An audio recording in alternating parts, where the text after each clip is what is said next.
But let's discuss in greater detail as to what the expectations are in terms of a mega capex booster. Will there be focus on MSMEs? What kind of tinkering can we see in personal income tax slabs?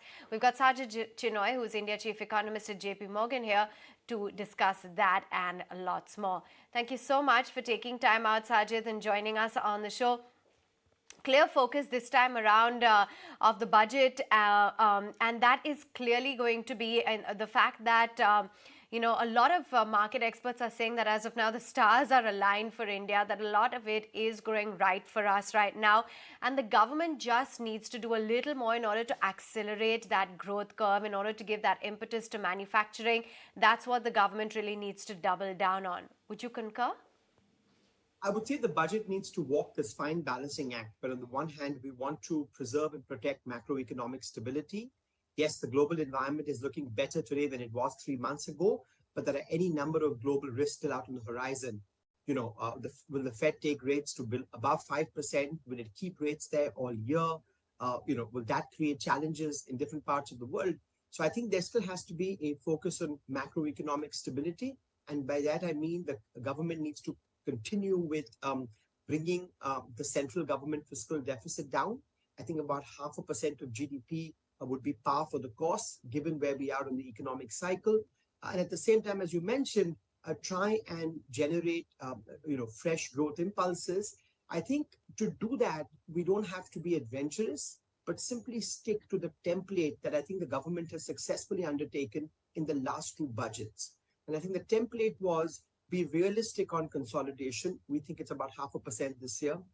Be conservative, but not too conservative on the tax front, and ensure that the quality of spending continues to improve. So we've seen in the last 3 or 4 years, there's been a very concerted focus on central government capital expenditure. And I think that needs to continue. And so the ratio of capital expenditure to revenue expenditure, net of subsidies and interest, has actually increased quite sharply. So I think that needs to be the template that's followed, that realism on consolidation, conservatism on the tax buoyancy front, and kind of continued efficiency on expenditure.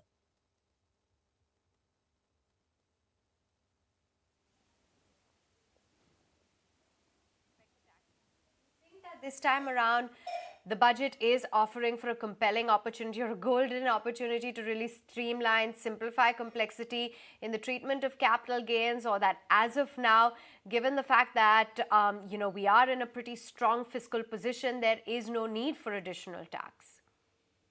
Yeah, I would personally, from a macro perspective, there are two issues here. How should one budget tax buoyancy next year, and should there be changes in the personal tax code? I think on the first question, there is a straightforward way to achieve this year's consolidation by the actions already undertaken. So if you remember, in December, the government tapered the food subsidy program. And I think by our estimates, that will itself save about 0.4 or 0.5% of GDP in terms of the subsidy outgoing next year. If you add to that the expectation that there'll be lower fertilizer subsidies next year as well, because global fertilizer prices have come down, the subsidy saving next year for actions already undertaken could be in the quantum of about 0.6% of GDP. So in a sense, your entire consolidation can be achieved by a rationalization of subsidies. That therefore takes some of the pressure off the revenue front and the tax front. Tax buoyancy has been strong this year. We expect it to be about 1.2. But if growth is going to slow next year, then that tax buoyancy can be expected to come down. So we would think that the government would do well to budget a tax buoyancy close to 1, because the consolidation has already been achieved through the rationalization of subsidies.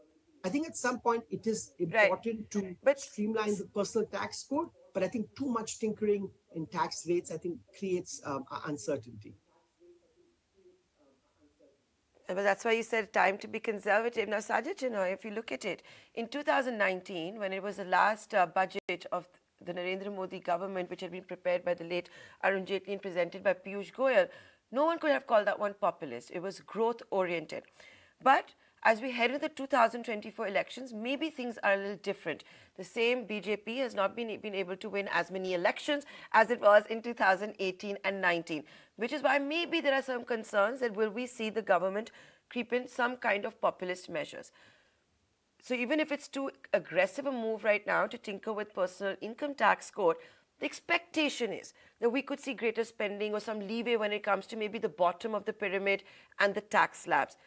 Are you of that opinion? And do you think that we are likely to see a budget which will address all of that simply because the political situation has changed? Well, I don't think we're going to see any populist budget. That is certainly not the style or template of this government.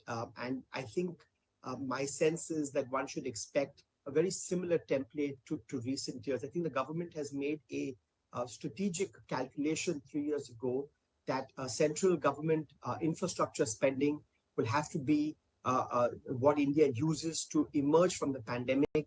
I couldn't agree more with that approach. I think a big push on public investment is exactly what India needs to create jobs, to boost aggregate demand, and to crowd in private investment. And I think even in a difficult fiscal year like this one, the center is keeping very close to it or keeping on track with its budgeted capital expenditure. So I do think the focus next year again is going to be not on populism, but on capital expenditure, which I think needs to be the focus to crowd in private investment. And if that is the focus, and you need to consolidate the deficit, and you need to be conservative on taxes, then there really isn't any space from an arithmetic perspective to be populist. So I think we should look for a very similar template to last year. I think the best thing we can do for the economy over the next 2 or 3 years is to crowd in a private investment cycle.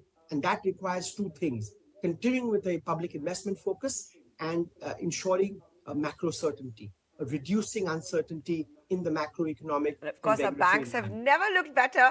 So even when we do see the capex turnaround story, we should have the banks also willing to lend. I remember Kumar Mangalam Birla calling it the year of Mahakumbh of capex. Sajjid Chinoy, I apologize on live television for interjecting you there. My producer telling me I have to thank you because we have a time-bound sponsored advertisement that we have to take, and as you know, we are also in that business, so we have to do it. But many thanks for joining us live today and for being so forthcoming. So that's Sajjid Chinoy expecting the same template come tomorrow. Of course, stay with us. The best of analysts, economists, policymakers, market men will be with us 24 hours from now to decode Nirmala Sitharaman's speech.